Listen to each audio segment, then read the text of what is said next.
YouTube. Yep. So we're going to talk about some things we've been chatting about actually over lunch. And I am always amazed. I want to be somebody who opens doors for you, helps you to understand that the platform and being able to start a small business has changed so much.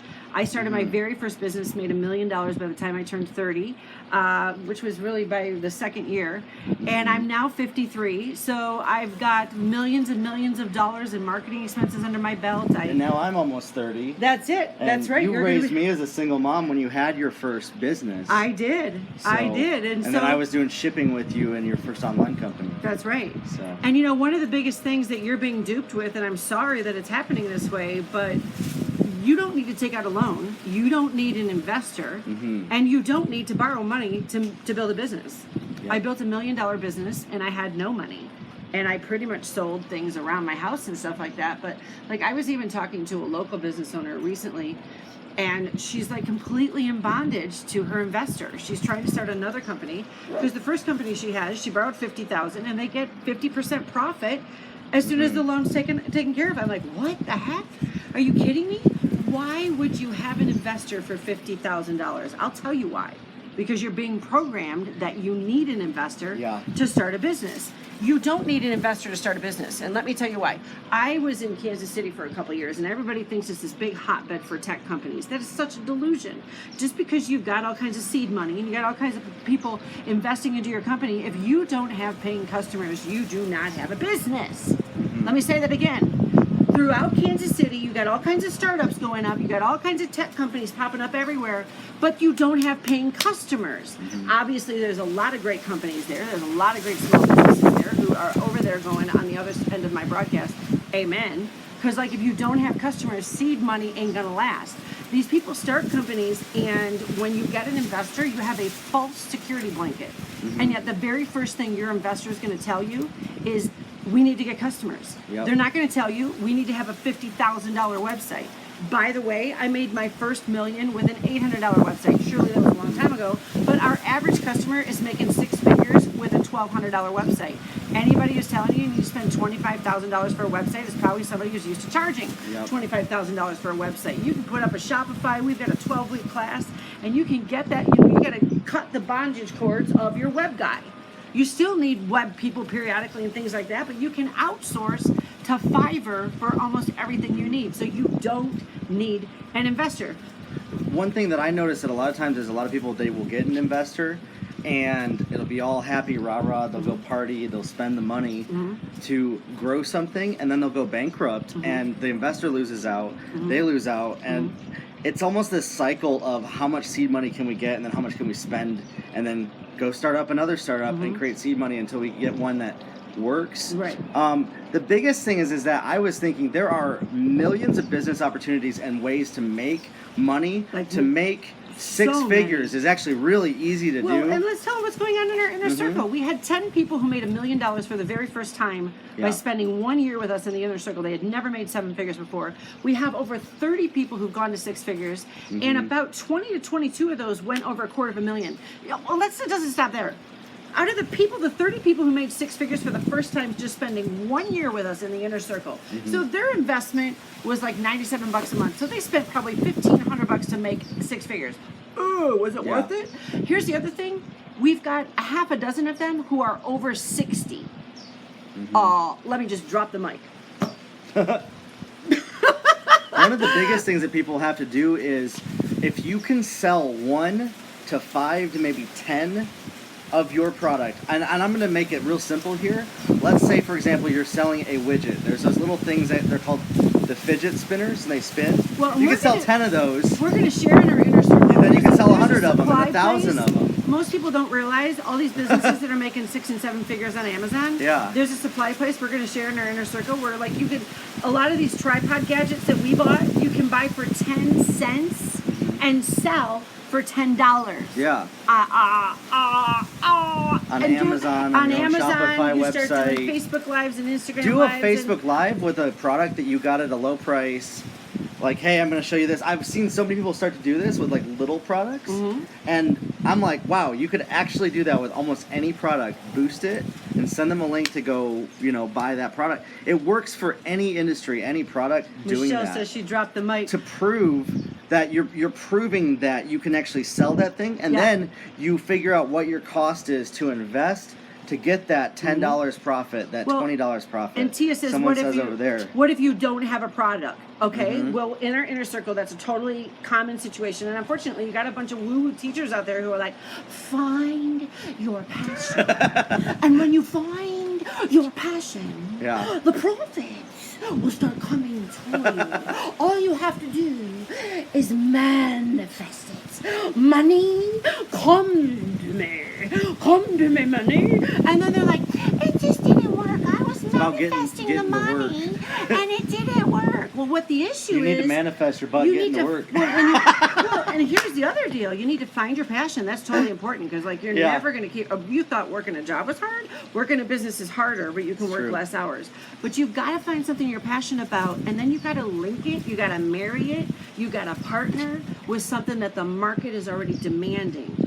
Or you take something that has been done over and over and over and over and over again that people love, people are using all the time, and you reinvent it, you re-engineer it, you change it by 20. For example, there are some different things going on with this whole world of live. Right now I'm broadcasting to YouTube, I'm broadcasting to Facebook, I'm broadcasting to Instagram, and I'm broadcasting to Twitter and Periscope.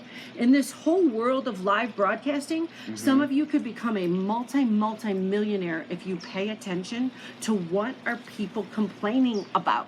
You don't have to come up with the next greatest bright idea. Everybody's always meditating and prophesying and declaring and decreeing and pulling down from heaven, thinking they're going to make millions of dollars coming up with something that was never been done before. No, most companies that make millions of dollars don't come up with something that's never been done before. They figure out, oh wow, the market wants this. I just got 10 people to buy it. Maybe I can get 100 people to buy it. That's how you do it. Like me, when I was selling kitchenware, one of the biggest things is it was so complicated, and I didn't realize I was onto something even then.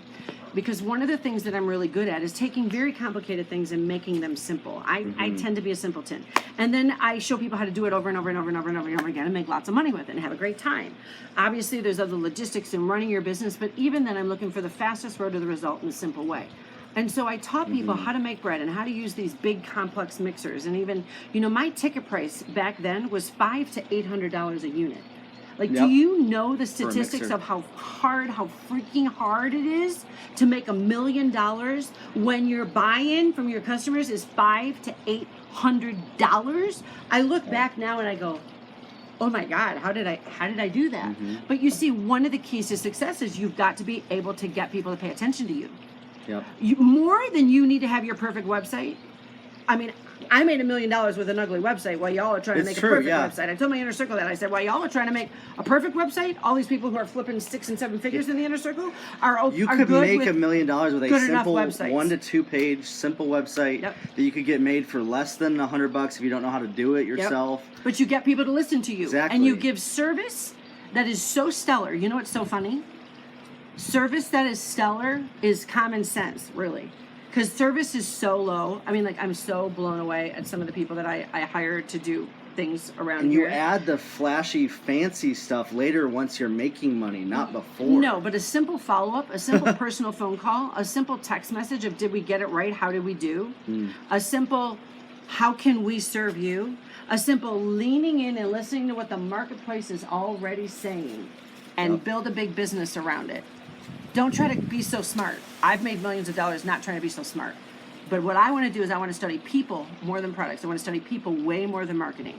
I want to study trends and patterns and ideas of what people do. The thing that happens is, though, people watch all these TV shows. All of them are great, but they're selling you on this. You've got to have an investor. You've got to have a loan. And if that doesn't work, you're going to get into massive debt. Well, I made my first million without an investor, without a loan, and I didn't go in massive debt. Well, actually, my very first company, I did go in massive debt, and then I quit. I made millions and millions of dollars, and then I didn't manage it very well, and I was afraid of money, and I was afraid of success, and I gave a ton of it away. Sound familiar to any of the journey you guys are dealing with? And I thought, oh my God, that must have been God spanking me and telling me never to do this again. When I finally got, my head back on straight, I realized that a lot of what I was doing was right, but I had this belief that in order to go to like 2, 4, 5, 10 million, I'm probably going to go massively in debt, and I had no problem fulfilling that expectation. When I broke that belief, it's so funny because the next company, and even after that, I never had debt again. You know what I'm saying? Yeah. And the crazy thing is, And having an investor is a debt. It is. I had a CEO attempt to run my company, did his very best. He came from a different world and wasn't quite aware of what's going on here. If you're going to get an investment and a loan, you sure as heck better know what exact profit you're going to make. And the first thing that people talk about is where can we borrow money and how can I get you? His first thought of growing my company was how can I get you a multi-million-dollar loan? And I'm like, dude, why do you want to get a multi-million-dollar loan? Let's just go make millions of dollars and put it aside and invest it into whatever you're trying to grow. Because he'd been programmed that that's how you grow your business. I want to be a voice that unprograms you from that. You would be amazed at what you could do with what you have. Some of you could pretend like there's a junk truck coming out to your front door tomorrow and just pretend someone's going to give you $1,000 cash if you fill up 1/4 of that small truck. You would find things moving, you would threaten, and things not moving, that was a joke, that you would put into the truck because you wanted that $1,000, okay? Some of you could go to a local resale shop, a local consignment shop, and buy 20 items for $100 and flip them on Etsy, eBay, Craigslist, Instagram, instantly.